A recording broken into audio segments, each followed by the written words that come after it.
Alors, compte tenu du fait que ce qui est plus important quand on suit un programme, c'est bien sûr de tenir le temps, nous allons être obligés d'être assez impératifs pour cette table ronde qui va aborder donc toutes les questions qui vont toucher au programme, qui sont entrées en vigueur donc en première L, ES et S, et en terminale L et ES, selon une programmation globale que vous connaissez bien, qui est située selon les recommandations entre 57 et 62 heures, aux deux niveaux, et une épreuve écrite au baccalauréat. Et puis en TS, l'option devrait être proposée, voire beaucoup plus largement proposée que ce qu'elle a pu être cette année, avec un programme spécifique et une épreuve écrite. Et puis à la rentrée 2014, les élèves de TS auront à nouveau de l'histoire géo et une épreuve écrite au bac. Donc le propos de la table ronde de ce matin va consister à tenter d'évaluer les fondamentaux dans les nouveaux programmes d'une part, et d'autre part à évaluer également ou évoquer les propositions qui ont été menées à la fois par un groupe d'experts et par le groupe de réflexion de l'APHG sur la question, comme je pense que vous avez pu les consulter sur les sites de l'association. C'est-à-dire à la fois des questionnements sur les contenus du programme et sur leur évolution prévisible, ou du moins les perspectives de cette évolution. Donc pour participer à cette réflexion sont réunis autour de la table par ordre alphabétique Alain Bargogneau, donc inspecteur général d'histoire et de géographie, que nous connaissons bien, Bruno Benoît, professeur à l'IEP de Lyon et président de la l'APHG, Noéline Castagnet, maître de conférence d'histoire contemporaine à l'Université d'Orléans, et Franck Schwab, qui est professeur au lycée Henri Loritz à Nancy et président de la régionale APHG de Lorraine. Donc, chers collègues, je vous propose de faire un premier tour de table, chacun d'entre vous ayant 5 minutes pour répondre à la première question qui était posée, et qu'on peut résumer ainsi: quels sont les fondamentaux, ou disons les données essentielles que le programme doit aborder pour la culture historique d'un lycéen de première et de terminale, culture historique et culture civique, et ceci vous semble-t-il abordé dans les nouveaux programmes. Alors, on commence sur la droite, sur la gauche. Peut-être monsieur Bonneau. Je terminerai. Alors là, c'est pas ça. Donc, chers collègues, vous voulez commencer? Oui, oui. Bien, chers collègues, bonjour. Quels sont les fondamentaux? Fondamentaux, c'est bien évidemment quelque chose qui me semble ambitieux, mais puisqu'il faut aller vite, moi j'en verrai quatre grands thèmes à traiter dans un programme de première et terminale pour une culture, pour faire le citoyen du XXIe siècle. D'abord, il me semble fondamental de traiter les conséquences de la Grande Guerre. C'est quelque chose de fondamental, pas la Grande Guerre en elle-même, mais les conséquences. D'abord, le thème de l'union sacrée, qui est un thème qui est cher à l'histoire politique française et qui aujourd'hui revient sur le devant de la scène et qui est une sorte de refus politique de la droite et de la gauche française, alors que c'est un thème qui est assez porté par les Français. Deuxièmement, c'est la nouvelle carte de l'Europe et les contentieux qui naissent et qui ne sont pas réglés. Je prends le cas de la Hongrie aujourd'hui, qui n'a jamais pardonné le traité d'après la Grande Guerre. Troisièmement, c'est le syndrome de la défaite qui hante l'Allemagne et où la victoire mutilée, comme diraient les Italiens, ce phénomène de la guerre qui va entraîner les totalitarismes, bien évidemment en Europe. Le quatrième thème de la Grande Guerre, c'est la révolution russe qui hante tout le XXe siècle et qui diffuse largement au-delà. Et puis j'en verrai encore deux pour terminer. Le principe wilsonien du droit des peuples, qui est ancien mais qui est remis en actualité avec le thème aussi d'une société pour régler la question des rapports internationaux puis peut-être le thème de la prospérité qui naît de l'après-guerre, qui est une prospérité sans fin, que l'on pense sans fin et qui va bien sûr se heurter et s'effondrer avec 1929. Le deuxième thème que je trouve fondamental, c'est le thème de la puissance.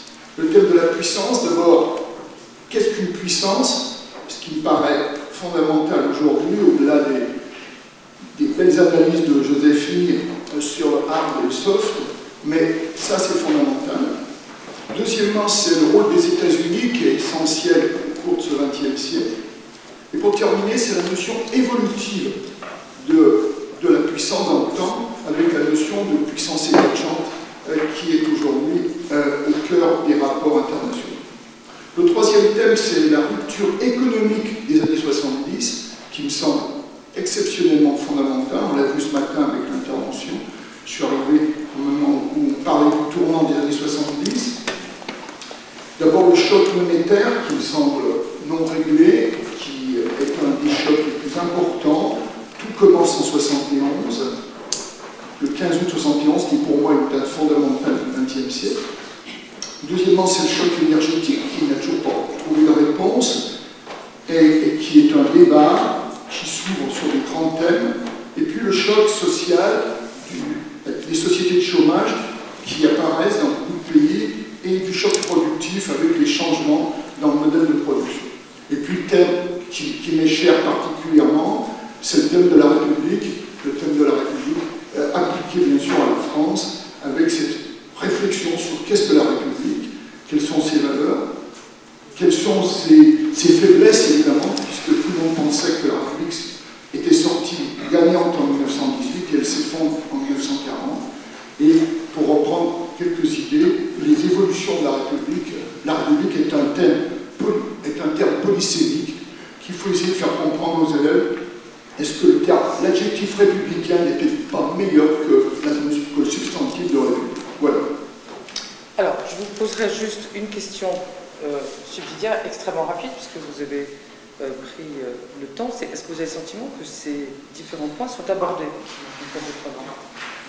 Ah oui, une grande partie de ces thèmes sont parcourus, sont abordés dans une disposition d'organisation qui n'est pas celle-là, mais ces thèmes sont bien évidemment, pas tous, certains sont passés sous silence, comme je pense le deuxième thème, la nouvelle carte de l'Europe à la sortie de la guerre de 14, qui me semble un des thèmes essentiels, moi.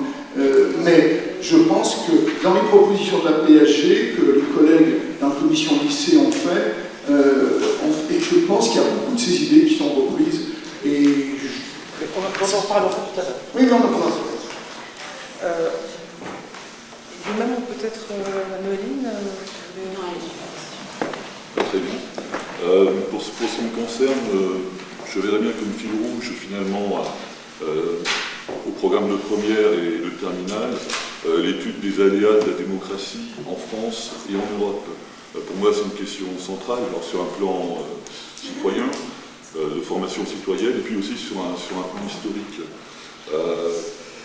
Quand je dois faire comprendre aux élèves que la démocratie n'est pas tombée du ciel et que la démocratie n'est pas immanente et restera en permanence en France et en Europe. Il s'agit de donner de la profondeur à une construction qui est culturelle, qui est politique et qui, comme toute construction, n'est pas éternelle, n'a pas vocation à être éternelle. Donc, un fil rouge de ce genre pourrait permettre de traiter pas mal de sujets. Et puis surtout, la question actuelle, c'est qu'on change d'échelle. M. Dergoni en a parlé tout à l'heure, notamment en évoquant les limites de l'État national. Et la démocratie s'est construite à l'intérieur de nations. Donc qu'en est-il si on change d'échelle? Qu'en est-il de la démocratie? L'un des problèmes de l'Europe actuelle, c'est qu'elle a manque de visibilité sur ce plan-là. Et donc il y a une réflexion, une perspective à donner finalement à ce thème qui est un thème classique, mais qu'il faudrait étudier en changeant d'échelle. Voyons un petit peu comment ça s'est fait ailleurs, comment elle s'est construite ailleurs, et en Europe bien sûr, au cours du XIXe siècle, quelles ont été ces défaites à la démocratie, et des défaites majeures sur le continent. Et, on a à apprendre, et les élèves ont à apprendre de ce qui s'est passé chez nos voisins, et chez nous-mêmes bien sûr, mais aussi chez nos voisins. Et puis, quelle démocratie demain, l'Europe de demain, tout le monde est européen, tout le monde est pour l'Europe, mais de quelle Europe s'agit-il? C'est un des enjeux très importants. Pour beaucoup de gens, c'est quand même une Europe des financiers, c'est une Europe des affaires au départ. Il y a une volonté de construire l'Europe, mais comment? Et donc c'est une des questions, en tout cas, à travers laquelle on pourrait chercher à aborder les programmes de demain.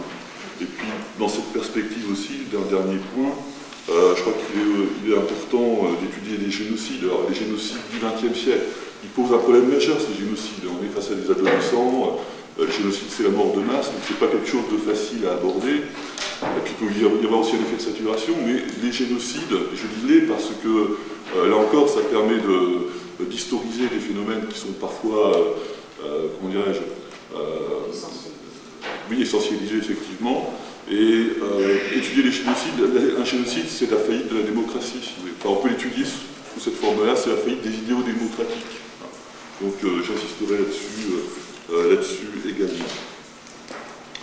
Voilà, donc à peu près ce que je veux dire, simplement, donc, oui, dernière chose, simplement, donc en mettant l'accent sur la démocratie, on insiste quand même sur l'histoire politique. Je pense qu'il y a eu un trop-plein de politique, du politique au XXe siècle, donc il y a eu une saturation, mais la politique elle est partout. L'histoire c'est une matière politique, et je crois qu'il ne faut pas avoir peur du politique et l'aborder frontalement avec les élèves pour leur permettre de se construire et de construire leur citoyenneté future. Merci. Donc, est-ce que vous avez le sentiment, je vous pose la même question, que les sujets que vous venez d'aborder sont clairement évoqués dans le cadre des programmes actuels? Ils sont évoqués, ils sont en partie évoqués, mais ils sont évoqués à travers l'histoire de la République, 3 républiques, mais ils sont évoqués de façon nationale, franco-française, et ce serait intéressant d'élargir dans l'espace et de donner une profondeur aussi dans le temps à cette question.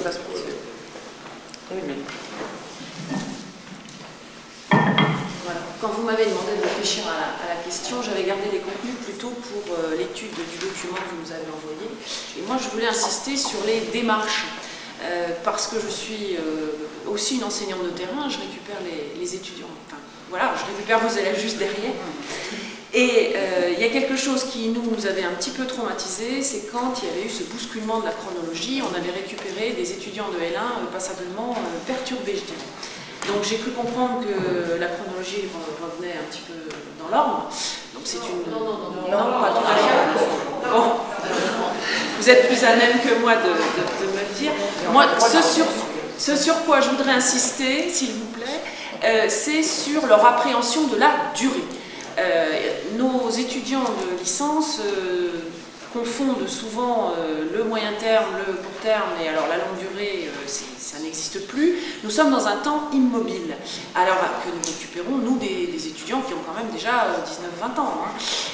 Et cela, je voudrais vous y inviter vraiment à y être extrêmement vigilants. Il me semble que vous avez un moment en première où vous pouvez vraiment leur faire sentir qu'il y a une différence de durée, c'est au moment où vous travaillez sur les régimes totalitaires.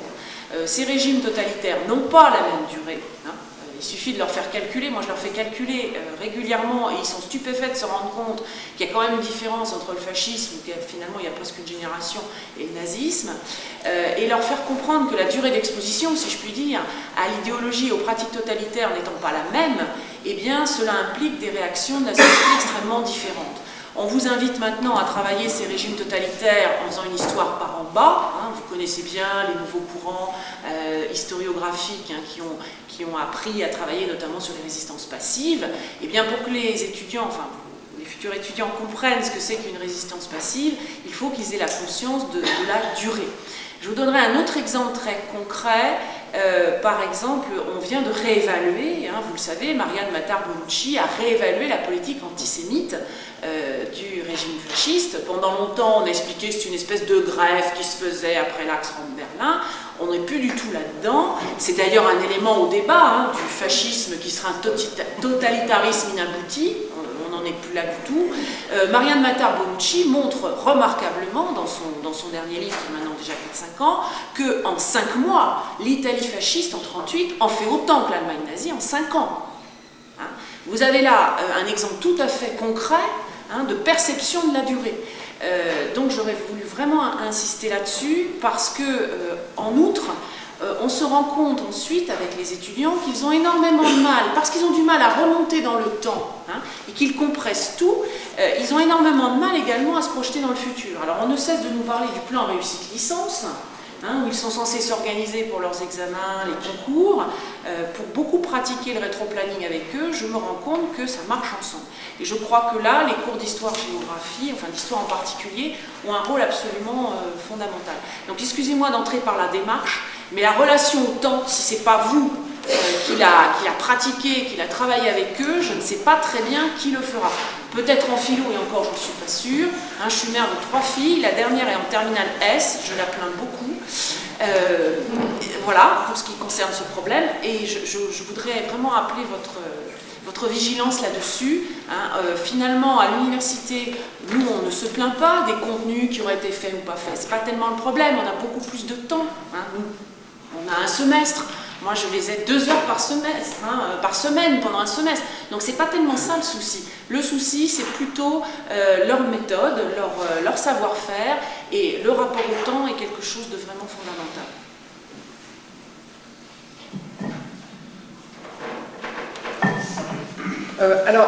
Je ne pense pas du tout que vous ne répondiez pas à la question en abordant le problème des méthodes. Hein, puisque quand on parle des fondamentaux, il est clair, et c'est peut-être justement l'intérêt d'une table ronde qui relie des gens qui ont des pratiques d'enseignants à l'égard d'étudiants et d'élèves différentes. Il est vrai qu'en université, on a surtout très envie d'avoir des étudiants qui ont des référents de réflexion et de méthodologie. Donc je pense tout à fait que vous répondiez en évoquant cette question de la construction du temps. Et la question donc, subsidiaire que je pose, c'est, avez-vous le sentiment, mais c'est sans doute les collègues auront des tas d'idées sur la question, est-ce que vous avez le sentiment que le programme actuel, effectivement, conserve ou ne conserve pas cette possibilité de réfléchir sur le temps?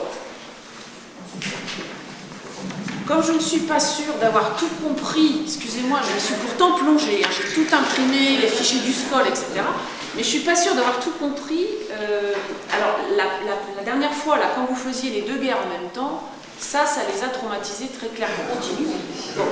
Mais non, j'ai cru comprendre que vous allez refaire la Première Guerre mondiale. Pour l'instant, on est là.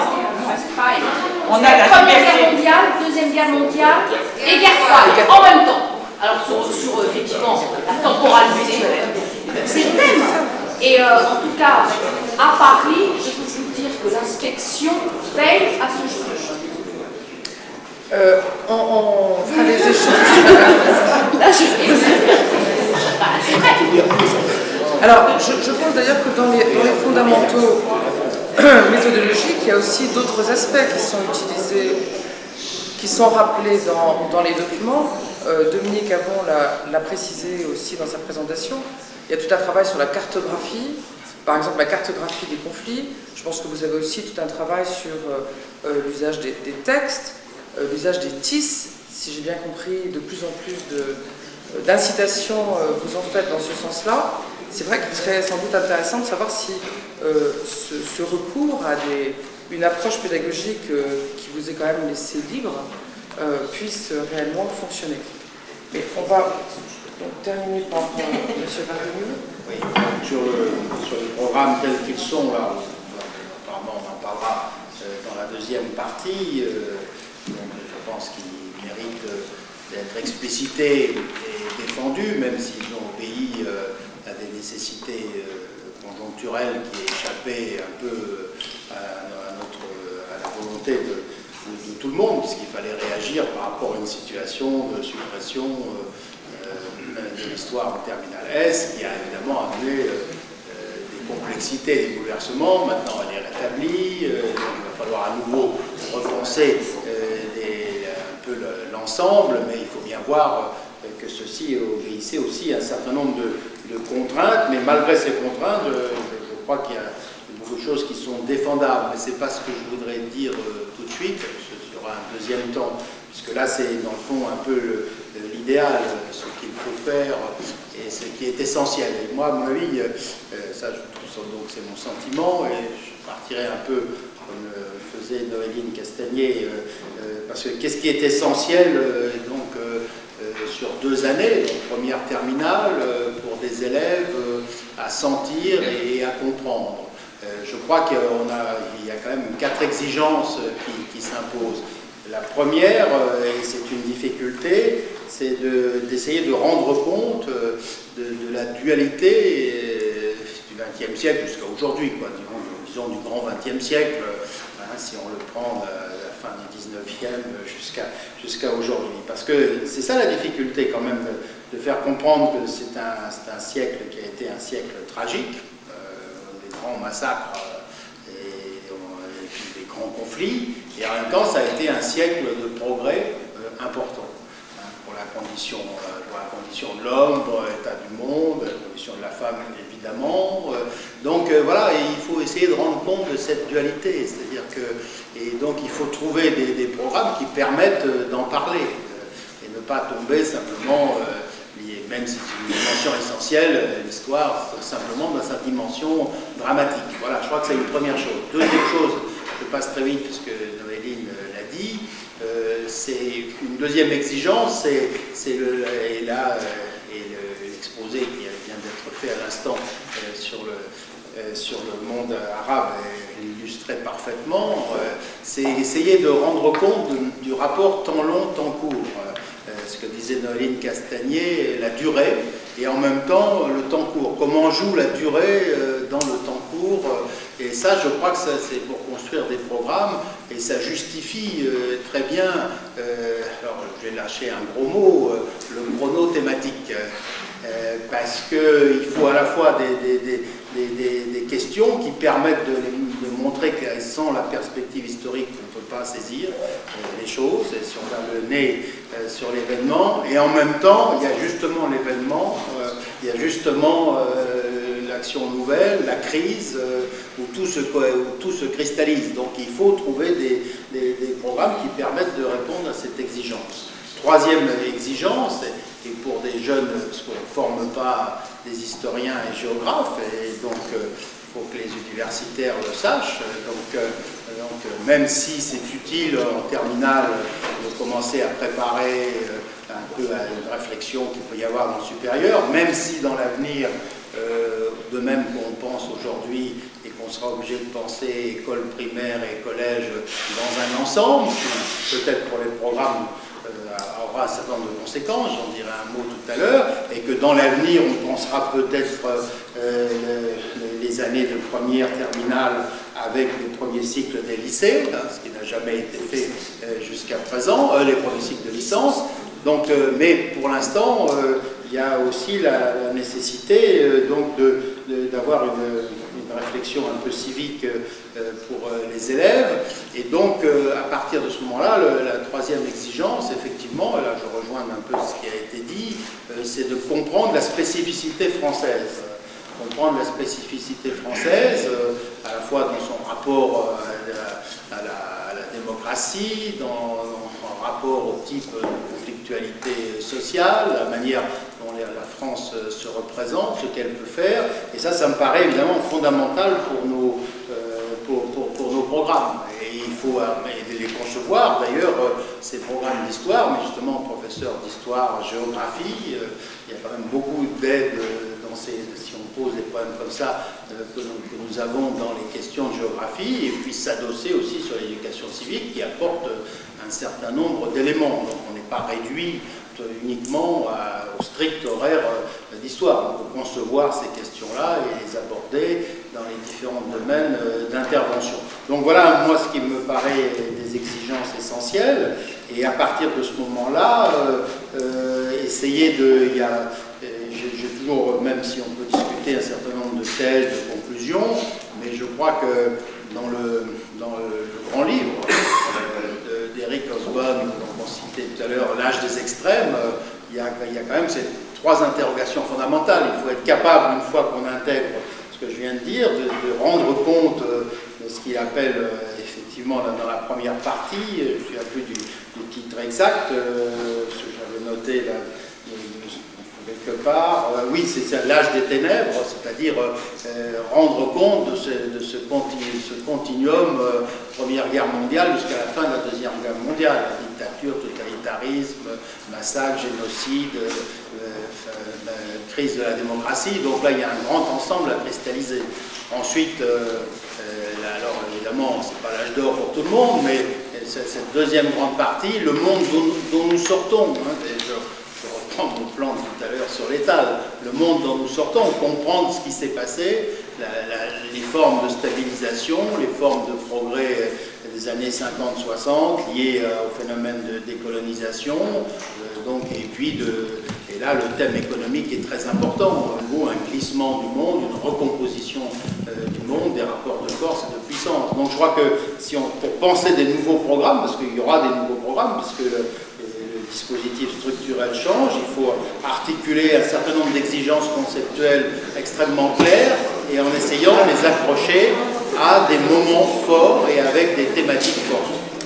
Voilà, donc en fait, vous nous conseillez, en dernier point, de mettre en perspective ce qui a été vu, en particulier dans le cas de la France, à la fois sur le plan géographique, puis sur le plan aussi thématique. Parce que moi, ce qui m'a frappé en regardant les différents éléments du programme, c'est que c'est aussi des champs thématiques qui sont très circonscrits. Quelque chose qui porte sur l'économie, ce qui d'ailleurs en soi ne me dérange pas, hein, parce que je suis plutôt spécialiste d'histoire économique. Donc j'étais plutôt contente de voir effectivement qu'il y avait ce champ particulièrement observé, mais j'étais ensuite assez surprise de voir qu'on passait ensuite à la guerre sans voir véritablement quels étaient, à travers le point suivant, c'est-à-dire le siècle des totalitarismes, quels étaient en fait un des éléments fondamentaux de la naissance justement de la guerre. Alors j'ai bien compris que le premier point était à étudier obligatoirement par tous les profs, mais qu'après, ils avaient une liberté pédagogique à appliquer sur l'enfilement des différentes thématiques. Reste que je pense qu'à ce propos, il y a sans doute des choses qui demandent un peu d'explication et qui surtout sont à remettre pour le coup dans une perspective à long terme, et ce qui nous permet de voir par exemple que dans les programmes de terminale, le premier point qui porte sur patrimoine et mémoire mérite aussi réflexion. Donc je vous propose maintenant peut-être d'échanger entre vous et puis ensuite on passe à des questions qui sont de la salle sur ce qui est le premier point de notre observation, vous l'avez compris, les fondamentaux, et sont-ils respectés dans l'application actuelle ou la proposition actuelle des programmes. Alors, avez-vous des remarques à faire entre vous? Moi, je voudrais rappeler que depuis le début, deux choses. La PSG, qui, disons-le clairement, a quand même, et c'est pas mon voisin qui dira le contraire, la PSG s'est battue pour obtenir ce retour d'histoire géo. Elle n'a jamais été contre les programmes pour eux-mêmes. Elle a été contre, d'abord, le fait que les programmes n'ont pas été présentés aux collègues. Ils n'ont pas été présentés, discutés avec les collègues. Il n'y a pas eu un aller-retour, il y a eu une précipitation. On est dans une société, à l'époque, en 2010-2011, une société qui n'a pas pris le temps, puisqu'on vient de parler de la durée, il n'y a pas eu cette durée. Et j'étais étonné quand je discutais avec l'inspection pédagogique régionale de Lyon sur le fait que les inspecteurs étaient très déçus du retour. Et je leur ai dit, mais il a fallu l'expliquer. Les collègues ne sont pas contre les innovations, ils ne sont pas contre une lecture nouvelle du programme, même s'il y avait certaines incohérences dans le domaine historique. Mais vu que cette précipitation a tué un peu les programmes avant même qu'ils aient accouché. La deuxième idée, il faut être clair, on ne peut pas traiter en un horaire indécent des programmes qui sont, je dirais, très ambitieux. On l'a vu ce matin, notre collègue, M. Avon, qui a présenté cette magnifique fresque depuis la fin de la Première Guerre, qui nous remet dans la durée. Moi, je suis persuadé que l'histoire est quand même la science des héritages, des longues durées, qui permettent de faire des allers-retours entre hier et le présent. C'est ça l'intérêt de l'histoire. Et eh bien, on ne peut pas, sachant que disait la collègue très bien ce matin, partir avec des élèves très hétérogènes, avec bien sûr des niveaux de connaissances qui nécessiteraient des pauses régulières pour en effet expliquer. Si on n'a pas ces horaires, il faudra faire des choix. Donc l'idée de fondamentaux, on est tous d'accord qu'il faut remettre dans la durée, on est tous d'accord qu'il faut leur apprendre à travailler, qu'il faut les lâcher en fin de terminale avec un minimum de bagage, de savoir traiter un texte ou savoir construire une dissertation historique. Ça fait beaucoup d'exigences. Donc les fondamentaux, il faudrait peut-être chaque fois les revoir un peu à la baisse. C'est pour cette raison que je ne suis pas parti tout à l'heure sur ce qui a été dit sur les grands thèmes, disons, transversaux d'une méthode historique, mais plutôt sur des choses à faire passer, parce qu'elles me paraissent utiles pour aborder n'importe quelle formation post-bac. Voilà. Vous avez d'autres remarques? Oui, je voudrais faire quelques remarques plutôt sur l'esprit dans lequel finalement les programmes sont conçus. Concernant l'enseignement ou la façon d'enseigner, je suis un peu surpris que les causes des événements sont plus systématiquement abordées, notamment pour la Première Guerre mondiale. Alors c'est vrai que les causes de la Première Guerre mondiale, c'est une vieille thématique, une sorte de tarte à la crème d'autrefois, mais la première question de l'histoire, c'est pourquoi ça s'est fait. Et entrer directement dans l'expérience combattante sans dire pourquoi la guerre, ça fait passer les malheureux combattants pour des imbéciles. Bon, nous, on n'aurait pas fait ce qu'ils ont fait. Donc il y a une sorte d'incohérence, je pense, par rapport aux objectifs de notre matière. Bon, les causes, les conséquences, c'est le b.a.-ba du questionnement historique. Et ça n'apparaît plus systématiquement. Et la deuxième chose qui me gêne beaucoup, c'est qu'on nous demande de faire étudier aux élèves des modèles. Le modèle de la guerre au XXe siècle, le modèle des régimes totalitaires. La guerre au XXe siècle, je ne suis pas certain que ce soit un sujet historique. La Première Guerre mondiale, c'est un sujet historique. La Seconde Guerre mondiale, c'est un sujet historique. La guerre, ce n'est pas un sujet historique, c'est sociologique. Et la guerre au XXe siècle, je me pose des questions en tant qu'enseignant d'histoire. Effectivement, comme disent nos collègues du supérieur, les élèves finissent par tout mélanger. Alors, un modèle, c'est séduisant. Effectivement, un régime fasciste, italien, allemand, ils ont des points communs. Mais évidemment qu'ils ont des points communs. Mais on arrive très vite court, on tourne très vite court, on n'a plus grand-chose à dire, parce qu'il n'y a pas de profondeur historique, parce qu'il y a des spécificités nationales qui sont très importantes, les objectifs ne sont pas les mêmes, et d'une certaine façon, c'est très insatisfaisant finalement de faire un cours sur les régimes totalitaires qui tombent du ciel, qui disparaissent à la suite d'événements précis, mais voilà, ils viennent comme ça, ils partent comme ça, et il y a un problème de fond concernant la conception de l'histoire. Personnellement, je suis partisan d'une conception classique de l'histoire.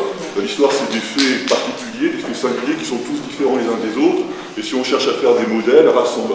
C'est intéressant de comparer, il faut comparer, comme l'a fait monsieur tout à l'heure, mais jusqu'à un certain point, on ne peut pas donner une sorte de discours aux élèves en disant, voilà, tout est comme ça, enfin, tout est pareil, il y a un modèle qui se répète à travers les siècles, à travers les temps, ou à travers les sociétés, c'est anti-historique. Voilà. C'est un problème de fond. Alors, est-ce qu'il y a des questions dans la salle, et puis on essaiera peut-être de regrouper l'ensemble des interventions? C'est une remarque en pleine question. On a parlé tout à l'heure dans les fondamentaux du génocide. Et on fait le cours sur le génocide. Un bon élève, il va demander, mais monsieur, ça vient d'où l'antisémitisme? Et là, il pose une vraie question d'histoire, qui va faire appel à la durée, des durées. À faire appel à plusieurs pays, à des différences nationales. Et bien voilà des questions qui sont, par exemple, très importantes aujourd'hui, sur l'antisémitisme, le racisme, et d'autres, c'est vraiment important. Et là, le programme ne va pas permettre d'aborder ça. Aujourd'hui, on a un discours sur le discrétisme politique, sur les élections, ça sert à rien, le populisme. Oui, et bien quand on fait l'histoire politique de la troisième, quand on revient à l'événement, quand on revient au conflit entre le président et l'Assemblée, quand on voit à quel point la société était fracturée dans la durée par l'affaire Dreyfus, on leur donne envie de faire de la politique et de participer à un pays qui s'est construit au fil des années. Et je ne pense pas qu'on a été trop gavé d'histoire politique. Parce que ce séquentiel, ou bien sûr c'est que du politique, c'est que les successions de gouvernements, et ça aide. parce que j'en ai assez, moi, de faire des pages de synthèse, et hop, la noblesse aux années 30, hop, les femmes dans les années 50, et voilà. Et pour faire une synthèse, il faut régler le problème en 2 heures. Régler le problème en 1 heure et demie, 2 heures pour l'évaluation. Bon, ben, on fait des coups de projecteur. C'est-à-dire qu'on a une politique de cours, une politique en femme aussi. Là, on a vraiment un peu de méthode, qui prend parler de cadrage, de repérage, de temps. Est-ce que vous êtes, vous, je pense à la question, est-ce que vous êtes, vous, devenu, avec la fonction de contrôle et d'évaluation du fiscal, vous êtes le regard de l'État, vous êtes la fonction de contrôle de l'État. Mais ça, c'est important. Ce que vous êtes devenu, on l'a construit. C'est ça. Son évolution, c'est de reproduire, je ne sais pas. Puisque l'occasion est donnée d'échanger, puis j'ai envie de construire l'histoire politique de la France, parce qu'on a besoin de citoyens. Oui, je crois qu'on a compris la question que vous posiez, qui est tout à fait... Est-ce qu'il y a d'autres questions? Oui. C'était par rapport à des thèmes. En terminale, c'est le thème numéro 2. Il y aura d'ailleurs cet après-midi un exposé sur le média et opinion. Et c'est moi ce thème numéro 2, moi je le trouve, enfin, par rapport aux élèves, particulièrement difficile parce que je pense à média opinion, je pense en particulier au socialisme allemand.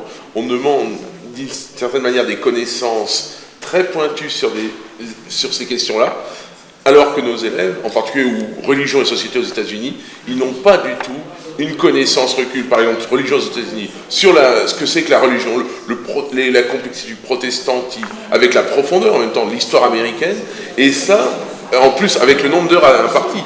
Je trouve ça vraiment... et les élèves, là, ils m'ont dit, mais on est déjà dans le supérieur, ou on est dans le secondaire, et ça, c'est particulièrement difficile. Il me semble très clair dans les remarques qui ont été faites, qu'il y a une vraie question qui concerne justement la valeur explicative de l'histoire, telle que vous l'avez évoqué.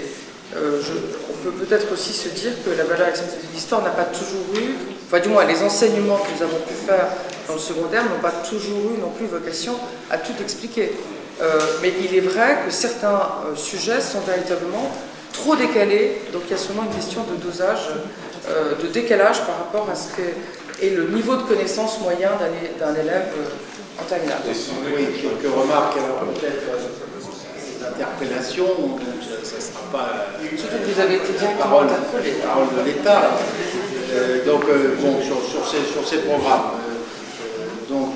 D'abord, il y a quand même une chose qu'il faut avoir présente à l'esprit. Donc, là, c'est quand même un continuum d'enseignement d'histoire-géographie.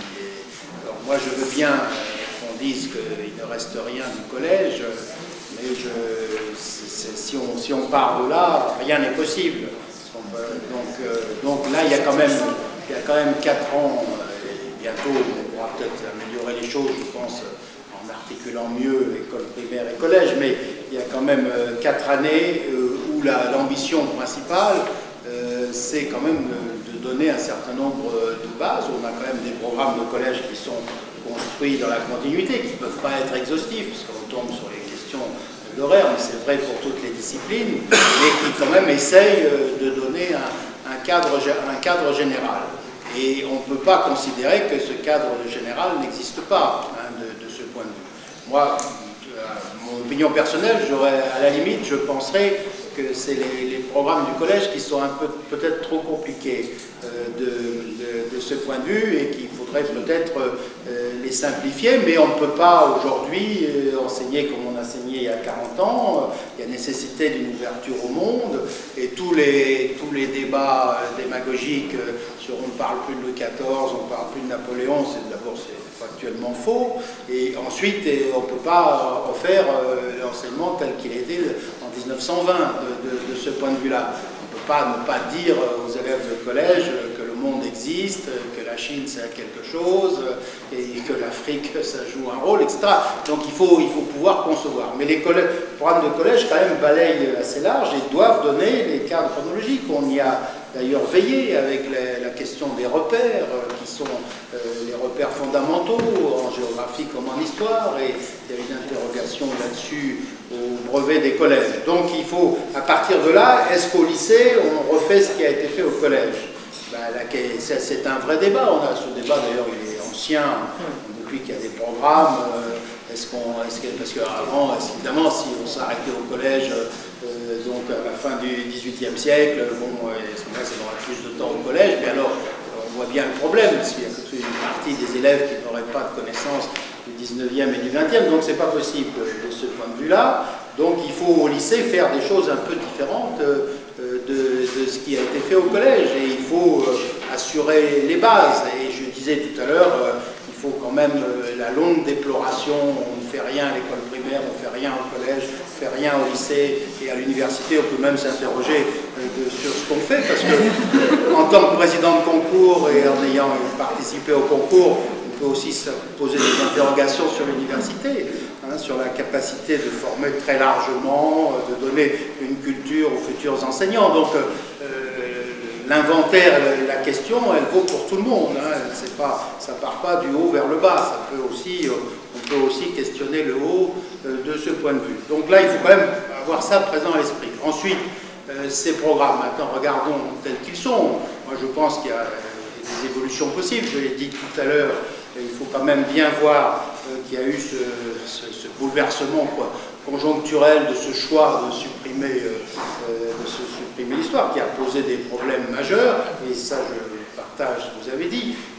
Donc ça a amené une certaine précipitation, parce qu'il fallait donner des choses dans des délais beaucoup trop courts par rapport à ce que doit être un programme pensé, discuté, débattu, alors que par exemple les programmes du collège, il y avait eu beaucoup plus de temps, il y avait pour les faire une année de consultation, de débat, et c'était quand même beaucoup plus abouti, même si on peut évidemment faire mieux.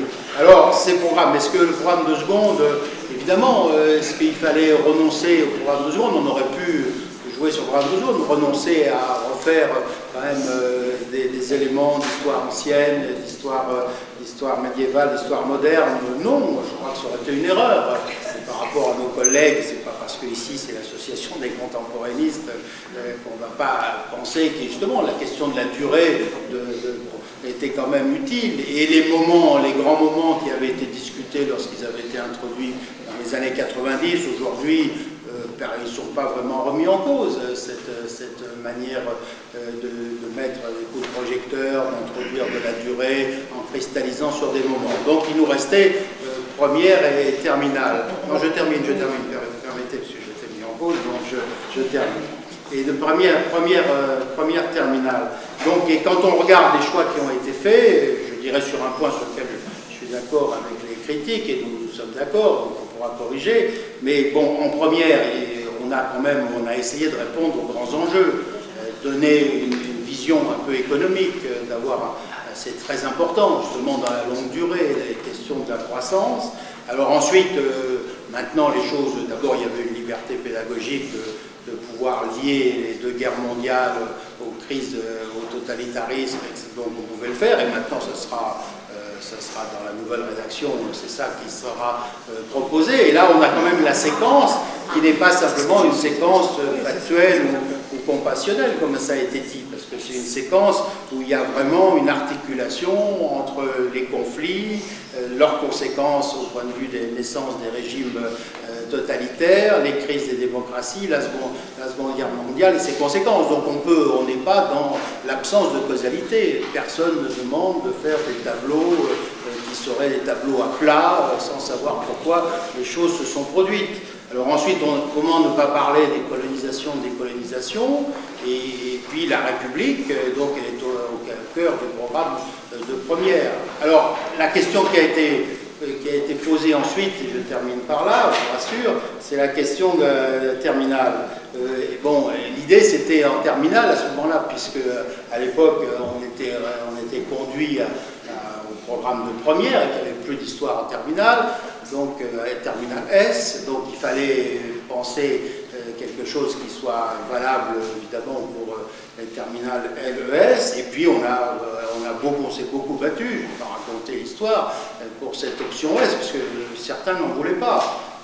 Quand je dis certains, c'est beaucoup de collègues d'autres disciplines, hein, parce qu'il faut voir aussi que tout ça n'est pas une affaire entre une méchante administration et puis des excellents professeurs, c'est qu'il y a une bataille corporatiste extrêmement forte et beaucoup milité pour que l'histoire, comme le français, ne soit pas en terminale. Et les positions syndicales là-dessus étaient tout à fait, soit n'étaient pas claires, soit étaient franchement hostiles. Ils ont d'ailleurs voté contre au Conseil supérieur sur le rétablissement de l'histoire. Donc il faut quand même dire ces choses-là, parce qu'il ne faut pas simplement penser que c'est un dialogue uniquement entre l'inspection et vous. Donc c'est un dialogue beaucoup plus compliqué, où l'inspection fait ce qu'elle peut pour... On a sauvé quand même l'option Est, donc de ce point de vue-là. Alors je ne parle pas de ça, mais donc le choix qui a été fait en terminale pour en rendre compte, c'était évidemment de ne pas redire ce qui avait été fait en première, puisque certains ne l'avaient plus. Donc c'était essayer de parler de choses qui n'avaient pas été vues en première, d'où cette question effectivement de revenir sur la dimension religieuse, la dimension des opinions, des croyances, ça c'était important. On avait dans le cahier des charges aussi de dire dans LES il fallait préparer un peu au supérieur parce qu'il y avait une spécialité, d'où l'idée des mémoires, du travail sur le patrimoine au point de vue méthodologie. Ce thème sur les gouvernances, hein, l'État, Europe, monde, mais ça c'est quand même assez cohérent. Et puis un peu effectivement les questions de puissance, les questions de conflit. Donc au total, je pense qu'on peut, dans la nouvelle, dans ce qui se profile avec le futur Conseil supérieur des programmes, on peut revenir sur un certain nombre d'incohérences qui ont été dues un peu aussi au cadre très contraint, mais les programmes n'ont pas cette indignité que certains leur prêtent, et ils ont quand même, ils répondent, on a entendu tout à l'heure un certain nombre d'exigences, mais je suis tout à fait d'accord avec ce que vous avez dit. Moi personnellement, je suis un fervent partisan de la causalité, et je pense que même si les causalités sont toujours plus complexes, et c'est en vieillissant qu'on le découvre, de ce point de vue-là, il est très important pour la culture des jeunes que quand même qu'on voit que les choses ont un sens. Et échappons à la culture zapping. Et ça, de ce point de vue, essayons de chasser tout ce qui irait contre cela, et il faut pouvoir l'introduire. Mais on peut l'introduire, comme j'ai dit, qu'en jouant entre le temps long et le temps court, et on ne pourra pas, d'ailleurs ça n'a jamais existé, ça c'est un fantasme nostalgique, mais on ne pourra pas être dans l'exhaustivité de ce point de vue-là. Et il faut accepter le fait que le cadre est quand même préparé par le collège, parce que si on considère que rien ne se fait au collège, ben rien n'est possible. Voilà, alors je pense que vous avez tout à fait fait le lien déjà avec la deuxième question qui était posée, qui est celle des allègements qui sont proposés et des propositions faites à la fois par le groupe des experts et par le groupe de la PSG. Donc peut-être M. Édouard, vous... Oui, je crois que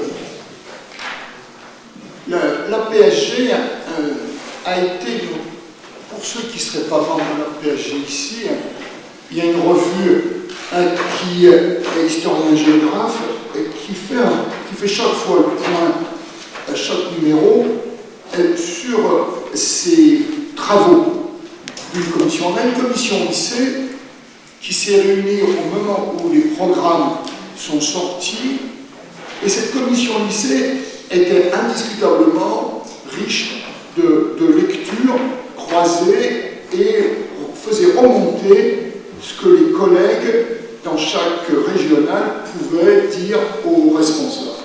Donc cette commission a tenu compte, et bien évidemment, de cette, comme je l'ai entendu ce matin, de ce besoin de renouveler l'enseignement de l'histoire. Ça c'est indiscutable, avec cette ouverture sur le monde, en tenant compte des dernières recherches, ça me paraît fondamental. Mais elle tient compte aussi de ce qu'est un élève de terminale, ce qui n'est peut-être pas toujours le cas, sans que personne soit vexé ici, je dirais, de ceux qui décident des programmes, qui sont loin du terrain. Et nous, en enseignants, nous savons ce que c'est que le terrain, et nous savons ce que c'est que la matière avec laquelle nous travaillons, un élève. Et troisièmement, on a tenu compte de, je dirais, de ce que disait tout à l'heure le collègue, d'une faisabilité rapport dans un ratio temps, méthode à acquérir, devoir à corriger. Moi, je pense qu'une chose qui manque fondamentalement dans l'enseignement secondaire, c'est la préparation à l'oral. Les élèves qui arrivent dans le supérieur sont d'une faiblesse insigne à l'oral. Et moi, je vois dans les étudiants de Sciences Po qui sont préparés particulièrement à l'oral, tout le travail qu'il faut faire pour les amener à avoir un niveau d'oral correct. Bien, tout ça, l'enseignant, c'est ce que la commission, disons, des lycées a produit. On a eu un choc terrible, mais M. Bergouni n'était pas là, donc il n'aura pas à me répondre. Un choc terrible au mois d'octobre 2012, où la PAG a été invitée avec l'inspection générale et ses fameux experts, dans lequel, je tiens à dire, une seule personne était membre de la PAG, et nous avons été confrontés nous étions invités pour discuter des allègements. Et on a découvert brutalement que le dialogue était un dialogue vain, puisqu'on nous a entendus, mais bien évidemment, les choses étaient déjà tranchées. Alors, nous avons quand même produit, nous n'avons pas quitté, nous n'avons pas fait la politique de la chaise vide. Nous avons présenté ces travaux que les collègues avaient faits, et nous sommes heureux. Et c'est ce que nous proposons, nous, la PAG, que dans la fameuse refondation des programmes, nous soyons consultés fondamentalement, et que, bien évidemment, ces propositions, une partie des propositions, ce qu'on appelle allègements, ont été, en effet, reconduits ou ont été mises récupérées, gardées par l'inspection générale. Et là, sur ce point-là, nous ne tenons pas du tout à la guerre, même si la guerre est un thème du XXe siècle. Nous ne tenons pas à la guerre avec l'inspection générale, nous tenons plutôt à une concertation fructueuse et constructive entre les collègues et bien sûr l'inspection.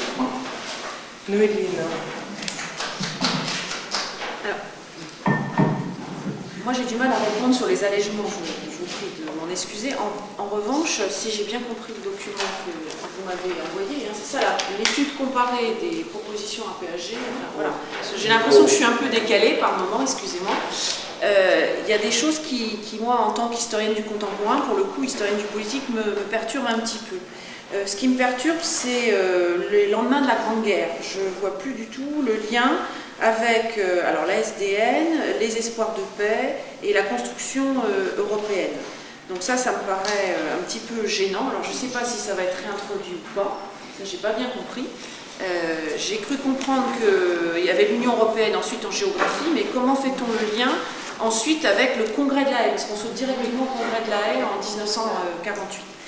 Bon, donc je crois que là, il faudra quand même, toujours dans cette histoire, il y a les causalités, il y a les conséquences, il faut quand même réaffirmer qu'il y a eu une guerre de 30 ans, pour parler comme général, et que le désir d'Europe, parce qu'aujourd'hui il y a une désaffection vis-à-vis de l'Europe, je crois qu'il y a une vraie différence de génération quand on s'adresse à des gens qui sont nés en 38, 40, 45, etc.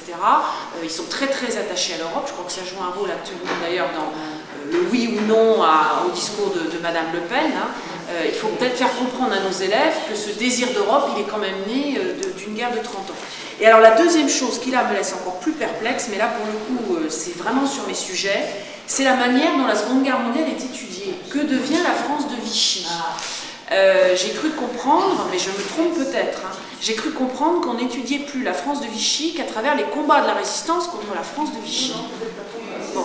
Alors, si je ne me suis pas trompée, c'est un peu surprenant. Il me semble que là, on revient quand même passablement en arrière.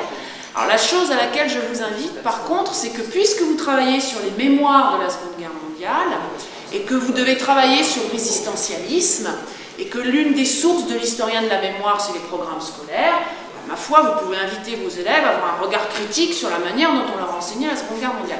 Non, je plaisante un peu, mais ça les allègements prévoient quoi?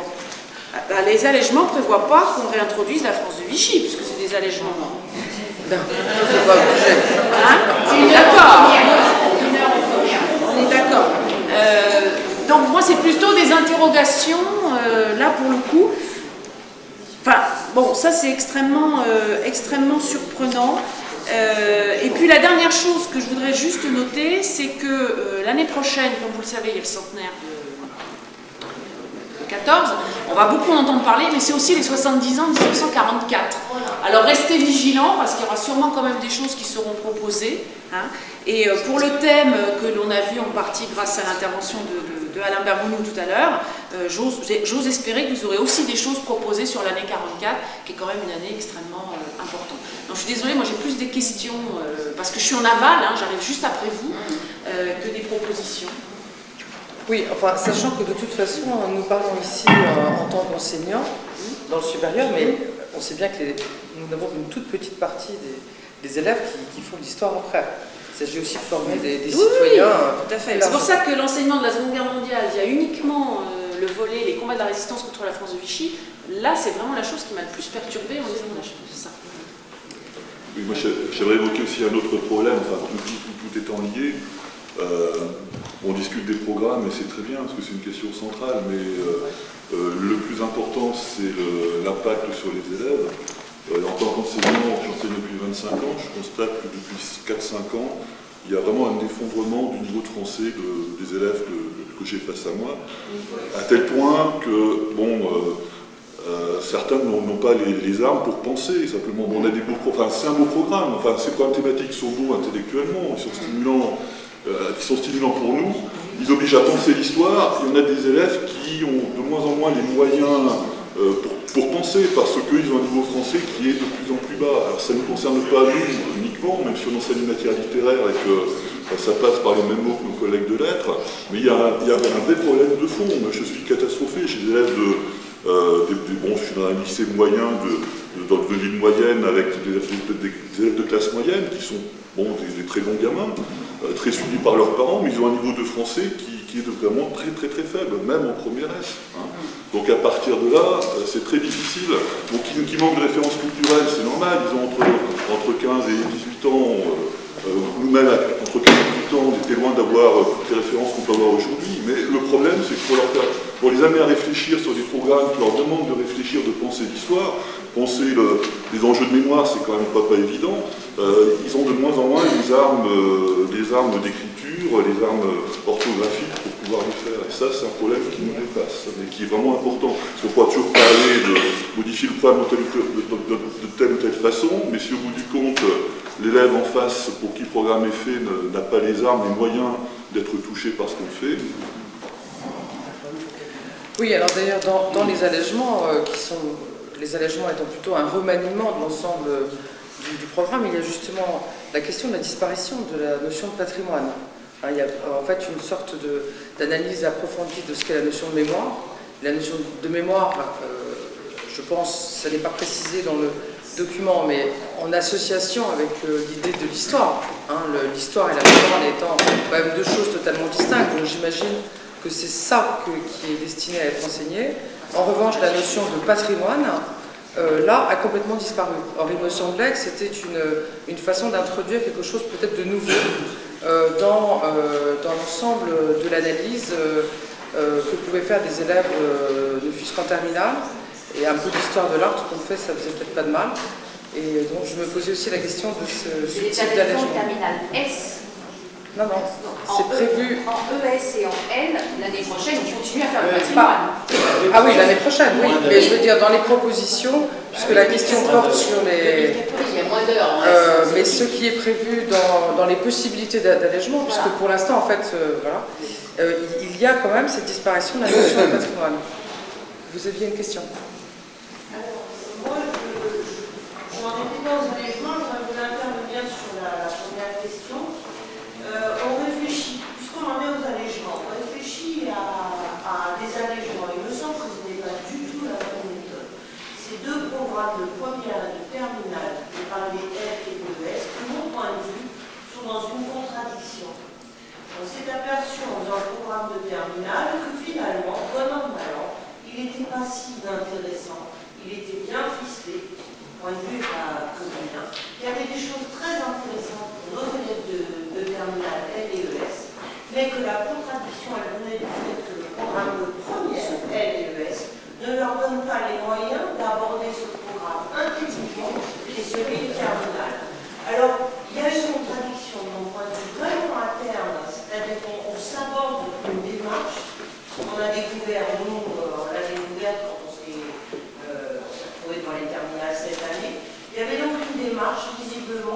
elle se symbole d'elle-même. Maintenant, si on réfléchit qu'en termes d'allègement, alors il y aura l'esprit même de la chose va disparaître et je crains qu'on aille vers d'autres incohérences. Donc en fait, ce que vous voudriez, c'est qu'on reprenne complètement l'ensemble de la réflexion. Je pense que ce que je veux, c'est qu'on renonce uniquement à une première afin de pouvoir aboutir à une construction intéressante en terminale. C'est celui de première qui pose problème et qui, madame la supérieure, fait que vos étudiants sont perdus. Et que nous, on ne peut pas jouer le vrai jeu du programme de terminale en L et en ES. C'est pas tant qu'ils sont perdus, mais quand vous travaillez sur les mémoires de la Seconde Guerre mondiale et qu'on ne voit que le volet résistance, franchement, là, ça laisse perplexe. C'est le programme de première, on ne peut pas changer. Oui, donc c'est le programme de première, non, je suis pas de première. On reste une heure, c'est la Seconde Guerre mondiale dans la vie. Monsieur, vous avez... Au-delà de la seule question des thèmes abordés, il me semble qu'il y a une grande absente de cette discussion, c'est l'évaluation. L'évaluation d'abord des programmes, ce qui marche et ce qui ne marche pas.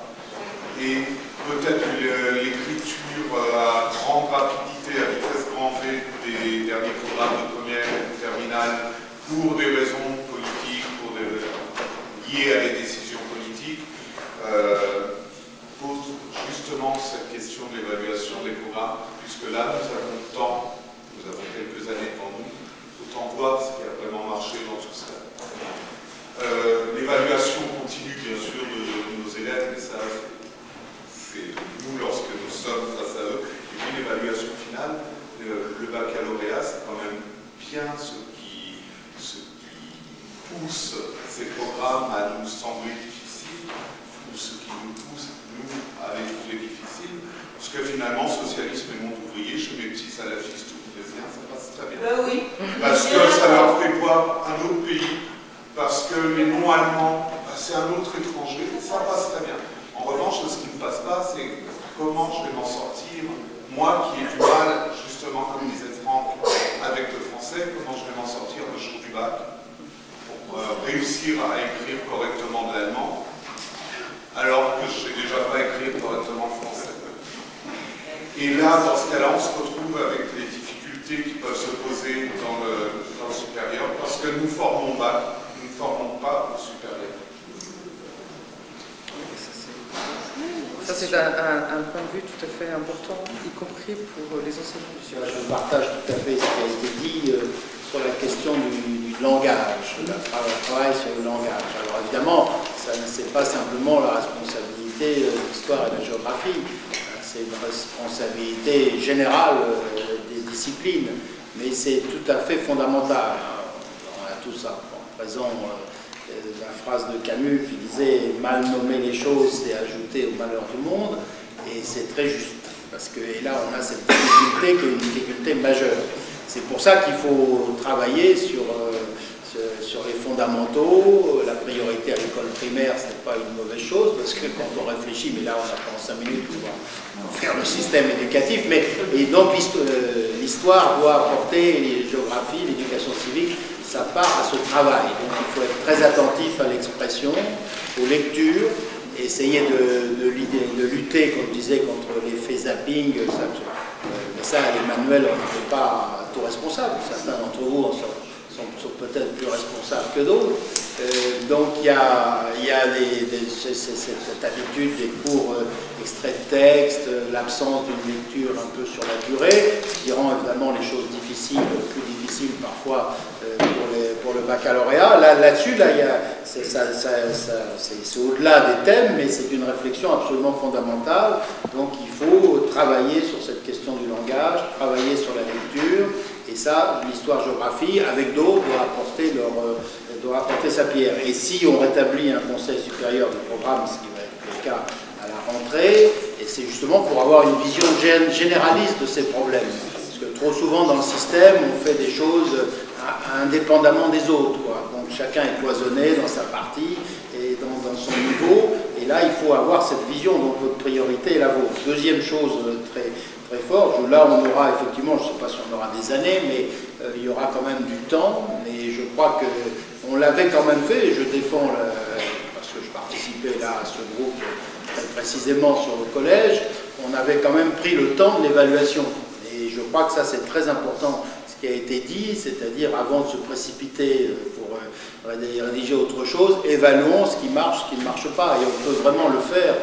Et très honnêtement, il y a des choses, je l'ai cité tout à l'heure, il y a des choses qui marchent, les moments historiques finalement en seconde, ça marche bien, il y a un certain nombre de thèmes qui fonctionnent bien, d'autres qui sont à rééquilibrer, on le voit bien, personne n'est aveugle de ce point de vue-là, donc il faudrait faire, là la PAG peut être, et sera, je n'en doute pas, très précieuse de ce point de vue pour justement apporter cette évaluation et aider à cette évaluation et à partir de là en tirer un certain nombre de conséquences. Ça me paraît essentiel, donc il faut se donner du temps pour que les choses soient, et puis après soient débattues. Parce que beaucoup de problèmes viennent souvent, en fait, il n'y a pas le mode d'emploi. Il n'y a pas le mode d'emploi, il n'y a pas l'explication. Donc on a des réactions très hétérogènes et il faut essayer de former un consensus sur ce qu'il faut vraiment faire. Ça, c'est le deuxième point. Le troisième point, là, je dirais à Noéline, ça me paraît, on verra les rédactions finales, mais il est comme un des progrès de l'historiographie a été quand même depuis les années 70 mieux analyser le régime de Vichy et les questions de l'occupation. Donc, dans la rédaction telle qu'elle est, à ce moment-là, elle peut être modifiée, mais il est évident qu'il n'y a pas de réflexion sur la résistance sans le régime de Vichy. Alors, sinon, comment on comprendrait les vichistos-résistants, hein, par exemple, voilà, donc là, ça me paraît exclu que le régime de Vichy soit passé sous silence, parce qu'on a besoin, au contraire, de comprendre la complexité, les raisons de la résistance. Donc là, si cette phrase est rédigée et prête à malentendu, on peut la rétablir dans son sens profond. Bon, après, il y a énormément de discussions à avoir, mais c'est une discussion qui va se poursuivre. D'autres remarques à la table? Alors, écoutez, on est exactement dans les temps. Je vous remercie.